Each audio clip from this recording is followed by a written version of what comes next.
Hi everyone, with us today is Jordan Spence from MetaMask. Let's kick it off with a few questions about you. When and how did you get into crypto? Oh man, so I have been in crypto since early 2017. I first learned about cryptocurrency back in like the early 2010s. Like I heard about Bitcoin and stuff, but I never really got involved. And I hadn't heard about Ethereum until I want to say May of 2017. I had a friend reach out. He's like, "Hey, have you heard of this thing called Ethereum?" And I was like, "No, but I'll check it out." And so I ended up buying some Ethereum that same night, and the price promptly like shot up after that. I think I bought it around $20, and it went up to like $250 or whatever the next month or so. And I wanted to get more Ethereum naturally as a result of this, and so I had an idea to try and get myself into the business side of Ethereum somehow, and I reached out to my Ether wallet on Twitter. I DM'd them, and the current CEO at the time, Taylor Monahan, she replied to me, and I said, "Hey, I'd love to help out with my Ether wallet's marketing. Anything that I could do for you guys, I'd love to help out." And we ended up getting on the phone for a couple of hours and talking, and she ended up hiring me part-time, and then 6 months later I quit my day job and I joined full-time. And so I started out at my Ether wallet as the CMO, and then went on to my crypto when we launched that in 2018, and here I am today at MetaMask and Consensus. Did you ever regret that decision? Did you ever think about quitting crypto for good? Absolutely not. There have been like scary, tumultuous times, in the markets, and volatility and cycles can always be fearful. But I've never really wanted to leave. I would say that it's quite cool to be working on things like cryptocurrency and blockchain because it's such a new industry, and yeah, I'm quite thankful. I don't mind staying here for now. Cool. Can you think of the craziest or funniest thing that happened to you or you've experienced in crypto? There's a lot. 5 years in this space, there's a lot of crazy incidents. Almost every day there's one. I would say one thing that sticks out is when I was still pretty early on at my Ether wallet in 2017. I was working late with Taylor Monahan, and I stayed the night in her guest room, and I was awoken in the morning to her yelling, saying something like, "Oh, they got me," and I'm like, what the heck is going on? And apparently overnight, her phone had been SIM swapped, and so the SIM card got hijacked, and they changed the number, and they were trying to access all of her accounts, and so. At the time, SIM swapping was a huge topic. People were getting SIM swapped all the time, including like on stage at conferences. And so, I mean, as people who are in crypto understand, SIM swapping is such a gigantic risk in this space, and like you can lose everything. So her reaction was quite fearful and loud, and this was like 6 a.m. So I'd woken to that across the house yelling, and it was a whole ordeal. But it ended up being okay. She didn't lose anything, but that was a pretty wild morning for me, especially because I was kind of new to crypto. So that's what comes to mind first. Yeah, I can imagine that. Yeah, sure. A little scary. Yeah. Now let's move to something more serious. Like, what impact the Ethereum's switch from proof of work to proof of stake is going to have, in your opinion? I'm pretty excited for it. I think that the biggest thing is the fact it's going to reduce the carbon footprint of Ethereum by, I think, 99.5% or something, like a gigantic number. And considering the fact that a lot of people are hesitant to enter into crypto or Ethereum because of the potential carbon footprint impact, the switch to proof of stake is going to be a huge benefit to those people. and also it's going to be a huge reason to stay in this industry if you're already here. So I'm most excited about the lessened impact on a carbon standpoint. Okay. MetaMask recently revealed a critical vulnerability in earlier versions of its wallet. What can you say about security of crypto wallets in general? How secure are they, and what should users be aware of? Sure.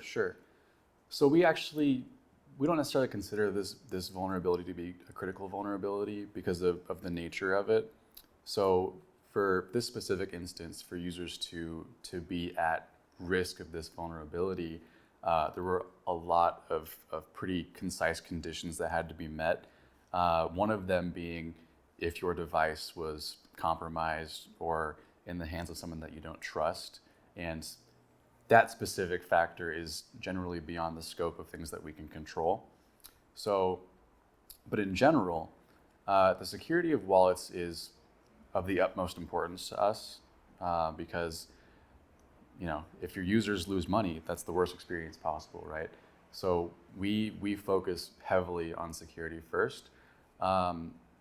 I think that, one of the things about being a non-custodial wallet is that a user is now responsible, like across all levels to maintain their funds and back up their secret recovery phrases properly, and it's a lot of responsibility. And sometimes people aren't ready for that level of responsibility, which is totally okay. But when someone takes that dive into really managing their own centralized identity and their wallets, it's a big responsibility, and every day we're working harder to make things more secure. Speaking about crypto wallets in general, are there any features that are basically required by users but are not yet there? Can you think of something like that? Well, there are a few features that are required by users that we do have, thankfully, like the fiat on-ramps and the swapping of tokens within the wallet. We do get a lot of requests for things like more expansive NFT support. And so thankfully the mobile MetaMask wallet has NFT support right now, but I personally would like to see more NFT support on the extension, which I believe is on our minds internally, and we want to do that as well. We've also had users request things like staking directly within MetaMask, and I think this is a possibility in the future. The cool thing is that MetaMask is permissionless, and so we don't necessarily want to tell people what they do or what they can do. And as part of that, we've been working on MetaMask Snaps, which is a platform for increasing the extensibility of MetaMask and allowing users to actually build things on top of MetaMask that allows MetaMask to do things that it can't already do. So while this project is still kind of in an early phase of its life cycle, we're seeing a lot of developers building really cool things, really cool features that can be on top of MetaMask. A good example of this is somebody built a snap for MetaMask that allows you to manage your Bitcoin within MetaMask. And this blew my mind when I first saw it, because that's way different than what MetaMask has ever been able to do before. So that kind of gets across the point of users will be able to build their own features for MetaMask in the near to midterm future. Now let's move to more general topics related to the crypto space. Apparently we are talking at a time of bear market, but do you think there is any silver lining? Is there anything good that could come out of this bear market? I actually think there's quite a lot of good things that can happen as a result of a bear market. It kind of reflects upon the fact that it's not all about buying crypto, not all about trading. It's not all about the price of things and the number go up narrative. I think a bear market is a fantastic opportunity to reassess a lot of things. like why we're in this space in the first place, and what are we building, and how do we build sustainably. And it's a good chance to take a breath and pause, you know, take a bit of a break and kind of figure things out and figure out where we're going to go during the next bull market. And hopefully the next bull market is a little less wild. But yeah, I think bear markets are actually kind of healthy. What is your take on DAOs? Could they play a bigger role than they are playing now? I think DAOs right now, I view them as experimental. I think the idea of decentralized governance is a really good idea. And I think it might take us a long time to really get to a point where it makes sense for more companies to try doing this. But yes, I think DAOs could be a thing in the future. I think right now we haven't really settled on what a DAO actually is or how it functions properly. And yeah, I view it more as experimental right now. Cool. Just recently, the crypto space was shaken by the Terra Luna disaster. Right. What impact has it had and is having on this space, do you think? So I'm not an expert on stablecoins, but I do know that, you know, it was probably scary to those who were involved, and it probably also struck a little bit of fear into the hearts of people who have other stablecoins. I think we even saw Tether, you know, maybe like a 5% shift for a little bit there, but then it kind of normalized again. I personally, yeah, it's hard to say. I'm not really an expert when it comes to crypto economic stuff, so I'm probably not the best person to give an answer on that. Okay. My next question is about NFTs. You mentioned that briefly, but it looks like this NFT craze has kind of subsided, but what kind of a future for NFTs can you imagine? Yeah, so I view the NFT kind of bull market similar to the rest of the bull market, really.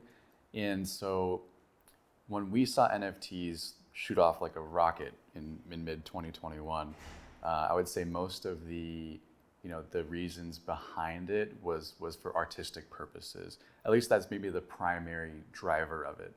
But I really think a lot of people lost the point that NFTs can provide a lot of really cool utility to things.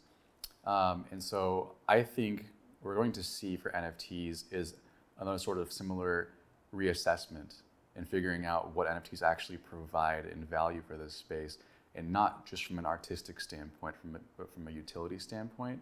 And so I'd like to see more emphasis on NFTs as tickets for things, for example, like a concert ticket, or even like an NFT that represents lodging in a hotel, for example.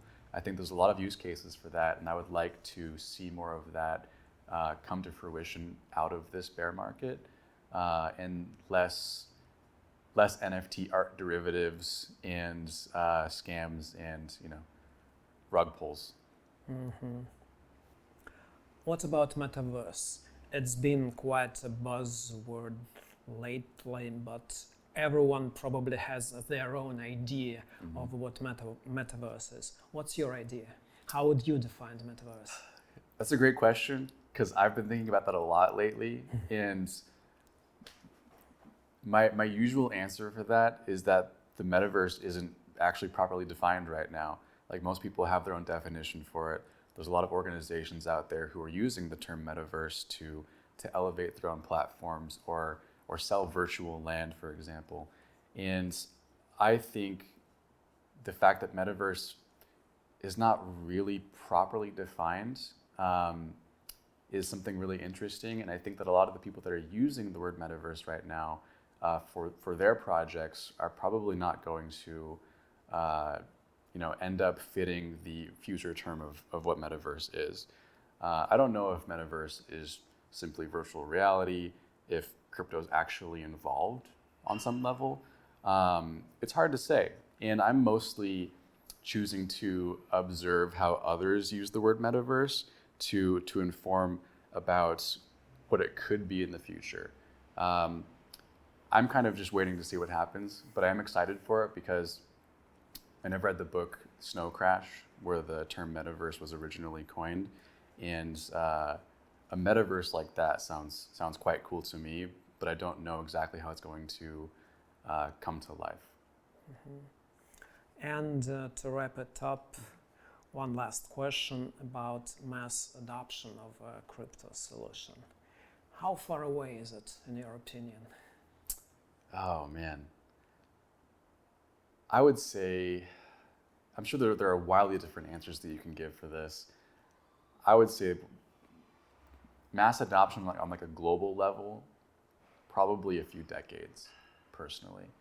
But I think that a lot of crypto use cases may come up in the next 5 to 10 years that really kind of start to kick off that mass adoption. But I think that for things to really like gain a holding like globally, especially when it comes to a financial standpoint, it's going to take quite a long time. I see. Well, thanks a lot for your insights, Jordan, and thanks for being with us today. Absolutely. It was my pleasure. Thanks for having me.